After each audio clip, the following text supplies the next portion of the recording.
안녕하세요. 뉴스와 사람들입니다. 지난 6일 방송된 다스베이다에서 진성준 의원은 한동훈에 대해 외계인이라는 표현을 하지요. 한동훈 대표 키 180 맞습니까? 그날도 키높이 구두 같은 것을 신었던 것 같더라고요. 제가 볼 때는 네. 정치인 치고는 굉장히 요란한 구두였습니다.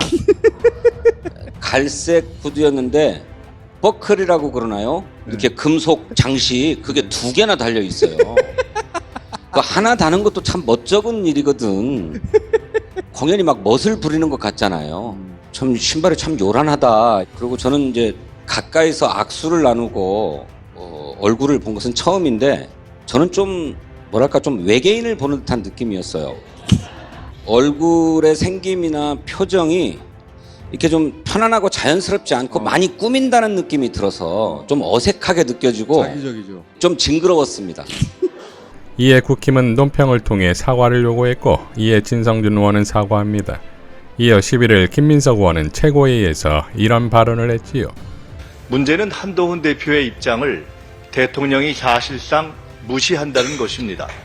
수용인지 방관인지 판 깨지기를 기다리는 건지 애매모호 왔다 갔다입니다. 겸상조차 못하는 대통령과 여당 대표가 무슨 수로 의료계를 원탁에 앉히겠습니까? 내전 중인 정부 여당이 어떻게 국정을 풀고 대란을 막겠습니까? 되든 말든 알아서 해보라는 게 대통령 생각입니까? 결과야 나든 말든 말점수만 따자는 게 여당 대표 생각입니까? 최혜병 특검과 김건희 조사처럼 말로 적당히 면피하는 한동훈식 말정치가 의료 대란에서도 반복돼선 안 됩니다. 말정치가 아닌 결과정치가 여당 정치입니다. 한동훈 대표는 오늘 당장 용산을 찾아 대통령의 해결 의지 확답부터 받아오십시오. 명색이 여당 대표인데 문은 열어줄 것 아닙니까? 자, 이러니 한동훈은 김민석이 얼마나 싫겠습니까? 지난 12일 국힘의 최고위원회의에서 한동훈은 이렇게 발언했지요.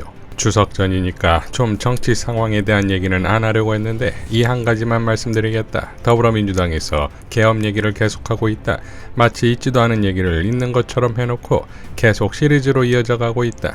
심지어는 그 계엄을 대비하는 법을 발의하겠다라고 하고 있다. 있지도 않을 계엄에 대비한다는 거다. 계속 이렇게 진지하게 나오니까 당황스럽다. 있지도 않을 계엄에 대비하는 것은 차라리 있지도 않은 외계인에 대비하는 것과 다를 바 없다. 외계인 대비법을 만드는 것과 똑같다. 누가 계엄을 하겠다고 하나 김민석 의원이 할 수 있는 건가? 도대체 이런 식의 황당한 얘기를 계속하는 이유가 뭔지 궁금하다. 이걸 시험하고 싶은 건가? 190석 정도 갖고 있으면 이런 황당한 짓을 해도 괜찮을 거다. 어디까지 한계인지를 알아보겠다. 이런 얘기인가? 외계인 얘기 나왔으니까 말인데 저를 두고 민주당 일각에서 외계인이니 이런 얘기를 했더라. 본인들도 선을 넘었다고 생각했는지 진성준 정책위 의장이 사과글도 올리고 저랑 지나가다 만났을 때 사과한다고 말씀을 하시더라. 그 사과 제가 충분히 잘 받겠다. 자, 그동안 얼마나 말하고 싶었던 것일까요? 이어 13일 민주당 최고회의에서 김민석 의원은 이렇게 발언합니다. 추석을 맞는 국민 여러분께 인사와 위로를 드립니다. 응급실이 잘 돌아간다는 대통령, 본격적인 대통령 행세에 나선 대통령 부인, 대통령에 이어 총리에게도 까이는 여당 대표, 물러나지도 못하고 짜증만 늘어난 총리, 외계인들도 기가 막힐 수준의 총체적 권력 무기력 상태가 일상이 되었습니다. 응급 공백의 현실 앞에서 모두 안전하고 건강하시길 간절히 기원합니다. 가족, 지인과 정겨운 대화로 나라를 바로잡는 힘도 재충전하는 휴식의 시간이 되시길 바랍니다. 자, 역시 김민석다운 명품 되치기가 아니겠습니까? 어찌 한동훈이 김민석과 상대가 되겠습니까? 자, 그런데 진짜 외계인은 따로 있지요? 윤석열 대통령이 당선된 지 정확히 오늘이 2년 반 되는 날입니다. 이제부터 내려갑니다. 산은 내려갈 때가 더 중요하다는 것 알고 계시죠? 네, 많이 들었습니다. 그동안 국민과 대통령은 딴 세상에서 살았습니다. 우리 국민이 달나라 국민입니까? 대통령이 달나라 대통령입니까? 혼자만 달나라에 사는 윤석열 대통령, 제발 구름 위에서 내려오십시오. 자, 윤석열 지지율이 20%로 10%대 진입을 눈앞에 두고 있습니다. 한국갤럽이 지난 10일에서 12일 전국 만 18세 이상 유권자 1,002명을 대상으로 조사한 결과 윤 대통령이 직무수행을 잘하고 있다는 긍정평가율이 20%로 나왔습니다. 부정평가율로 제일 높은 것이 의대 정원 확대 18%, 경제 민생 물가 12%라고 하니 개선될 일은 없어 보이지요. 특히 12일 본회의에서 한덕수는 이번 의료 대란의 제일 책임이 전공이라고 발언했으니 여야 의정은 이미 끝난 것 아니겠습니까? 김용민 의원은 다음과 같이 밝혔습니다. 윤석열 대통령 지지율 20%는 박근혜 대통령 탄핵 직전 지지율 21.2%보다 낮은 수치입니다. 총선 민심을 거부하고 독단과 독선으로 일관한 윤석열 대통령의 고집이 자초한 결과입니다. 한편 대구 경북 지역에서의 부정평가가 53%로 과반을 넘겼습니다. 또한 광주 전남 지역 지지율은 8%로 선거 보전이 불가능한 결과가 나왔습니다.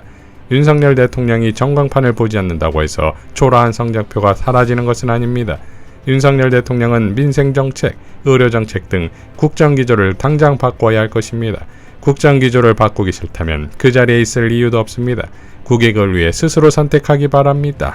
라고 일갈했습니다. 슬로우 뉴스의 이정환 대표도 다음과 같이 밝혔지요. 윤석열 지지율이 20%를 기록했다. 부정평가는 70%를 찍었다. 갤럽 정기 여론조사 결과다. 이게 왜 중요한가? 집권 전반기가 지나지 않은 상태에서 20%를 찍은 대통령은 1987년 민주화 이후 처음이다. 노무현 전 대통령이 20%를 찍은 건 4년 차였고 김영삼 전 대통령은 5년 차 IMF 직전에 20%가 무너졌다. 박근혜는 탄핵 직전까지 30%를 유지했다. 지지율 폭락의 원인. 지지율이 무너진 건 올해 총선 직후다. 3월 넷째 주 34%를 지키던 지지율이 4월 셋째 주 23%로 급락했다. 7월 들어 29%까지 오르기도 했지만 30%가 무너진 뒤 복구하지 못했다. 최상병 특검법과 계속되는 거부권, 전당대회를 앞두고 한동훈과 갈등도 컸다. 무엇보다도 의료 대란이 계속되면서 국민들의 불안과 분노가 커졌고 김건희의 돌출 행동도 지지율을 깎아먹는 요인이었다. 심리적 마지노선. 20%를 심리적 탄핵의 마지노선이라고 한다. 20%가 무너지면 레임덕을 넘어 국정이 마비된다는 경고가 끊이지 않았다. 전통적인 윤석열 지지 기반인 60대와 70대 이상까지 돌아섰다는 게 중요한 포인트다. 70대 이상에서도 잘못하고 있다는 답변이 48%나 됐다. 의료 대란을 해결하지 못한다면 추석 연휴 이후 10% 지지율을 찍게 될 가능성을 배제할 수 없다. 윤석열 지지율과 국민의힘 지지율을 비교하면 윤석열 지지율이 더 많이 빠졌다. 가까운 미래에 국민의힘과 윤석열이 갈라설 가능성이 크다는 이야기다. 국민의힘 입장에서는 침몰하는 윤석열과 한 배를 탈 것인지 말 것인지 결정해야 한다. 라고 밝혔습니다. 이런 상황에서 민주당이 추진 중인 탄핵준비 의원연대에 대해 대통령실이 발끈한 건 진짜 쫄았다는 거 아니겠습니까? 특히 이 연대는 여야 구분을 두지 않고 있지요. 민영배 의원은 윤석열 탄핵준비 의원연대를 제안하며 다음과 같이 밝혔습니다. 이제 국회가 앞장서서 탄핵을 준비해야 합니다. 윤석열 탄핵준비의원연대는 탄핵을 현실화시켜가기 위한 법적 준비와 참여의원 확대 활동을 해나갈 것입니다. 탄핵 이후 새로운 대한민국을 위한 사회 대개혁 과제도 착실히 준비하고 토론해 나가겠습니다. 대통령 탄핵은 새로운 대한민국의 출발점이 될 것입니다. 민주주의를 지키고 민생을 살리는 유일한 길이 될 것입니다. 함께 하실 의원 여러분을 기다립니다.